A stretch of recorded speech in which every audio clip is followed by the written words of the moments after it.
होली का त्योहार आ रहा है। आज हम बनाने जा रहे हैं ठंडाई मसाला पाउडर। उसके लिए हमें इन चीज़ों की ज़रूरत है।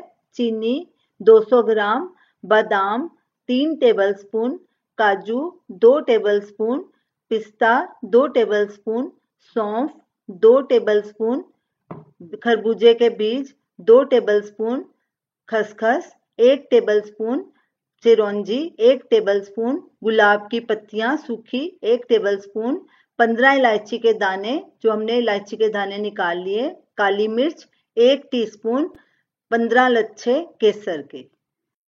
चीनी, ब्लैक पेपर और सेफ्रन को छोड़ के हमने बाकी सब चीजों को आधे मिनट के लिए माइक्रोवेव कर लिया है ताकि इनका जो ऊपरी मॉइस्चर है वो निकल जाए। अब इन सब चीजों को हम ग्राइंड करेंगे। सबसे पहले हम सौंफ और इलायची को ग्राइंड कर लेंगे। सौंफ डालेंगे, इलायची डालेंगे।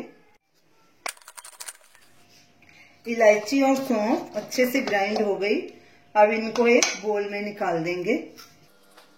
अब बादाम, पिस्ता, काजू और आधी चीनी, इसको भी ग्राइंड करेंगे। काजू, बादाम, पिस्ता भी हमारे ग्राइंड हो गए। इनको भी बोल में ट्रांसफर कर लेंगे। अब ये बाकी की सब चीजें इनको भी ग्राइंड कर लेंगे। चिरौंजी, खरबूजे के बीज, खसखस, चीनी, गुलाब की सूखी पत्तियां, केसर और काली मिर्च।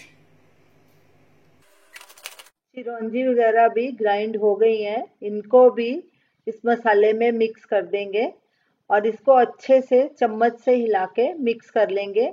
अब इस सारे मसाले को फिर से एक ग्राइंडर में डाल के पल्स पे इसको ब्लेंड करेंगे ताकि सब मसाले अच्छे से मिक्स हो जाएं। सभी चीजों को हमने ब्लेंड कर लिया है, अच्छे से मिक्स भी हो गई हैं। अब इनको एक बोल में ट्रांसफर करेंगे। ठंडाई मसाला पाउडर तैयार है। इसे एयरटाइट बॉटल या जार में भरकर फ्रिज में स्टोर करें। 1 गिलास चिल्ड दूध में 3 से 4 टेबलस्पून ठंडाई मसाला पाउडर डालकर ब्लेंड करें और सर्व करें। ये ठंडाई मसाला 2 महीने तक ठीक रहेगा। हमने ठंडाई की रेसिपी भी डाली हुई है, उसका भी वीडियो लिंक स्क्रीन पर दिया गया है। इस ठंडाई मसाले को ट्राई करें और अपना फीडबैक दें और हमें बताएं कि आपको हमारी रेसिपी कैसी लगी। हमारे वीडियो को शेयर करें, चैनल को सब्सक्राइब करें। Thanks for watching and happy Holi.